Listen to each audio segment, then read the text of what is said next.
ചൈനയിൽ ഒരു പുതിയ ട്രെൻഡ് വളർന്നു വരുന്നു. ഇവിടെയുള്ള യുവതികൾ 50 യുവാൻ, അതായത് 600 ഇന്ത്യൻ രൂപ നൽകിയാണ് 5 മിനിറ്റ് നീളുന്ന ആലിംഗനം വാങ്ങുന്നത്.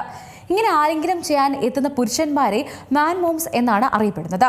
മാനസിക സമ്മർദ്ദം കുറയ്ക്കുന്നതിന് സ്ത്രീകൾക്കൊരു മാർഗമായിട്ടാണ് ഇത്തരം ട്രെൻഡുകൾ വളർന്നു വരുന്നത്. സമൂഹ മാധ്യമങ്ങളിലടക്കം പണമടച്ച ഈ സേവനം ഉറപ്പുവരുത്താവുന്നതാണ്.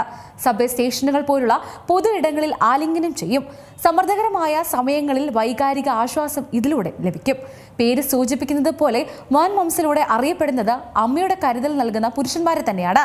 പുരുഷന്മാർ പലപ്പോഴും ശാരീരിക ശക്തിയും പരമ്പരാഗതമായ സ്ത്രീത്വ സ്വഭാവങ്ങളായ സൗമ്യതയും ക്ഷമയും സംയോജിപ്പിക്കുന്ന പുരുഷന്മാരെയാണ് മാൻ മോംസിലൂടെ സൂചിപ്പിക്കുന്നത്. സോഷ്യൽ മീഡിയയിൽ മാൻ മോംസിനെ തിരയുമ്പോൾ ചൈനയിലെ പ്രധാന നഗരങ്ങളിലെ സ്ത്രീകൾ പെരുമാറ്റം, ക്ഷമ, ശരീരഘടന, രൂപം എന്നിവയെ അടിസ്ഥാനമാക്കിയാണ് പുരുഷന്മാരെ തിരഞ്ഞെടുക്കുന്നത്. പലപ്പോഴും കണ്ടുമുട്ടുന്നതിന് മുമ്പ് സ്വകാര്യമായി ചാറ്റ് അടക്കം ചെയ്യുന്നു. ഏറ്റവും പുതിയ വാർത്തകളും വിശേഷങ്ങളും വിരൽ തുമ്പിലറിയാൻ സീ മലയാളം ന്യൂസ് എല്ലാ ഡിജിറ്റൽ പ്ലാറ്റ്ഫോമുകളിലും ലഭ്യം.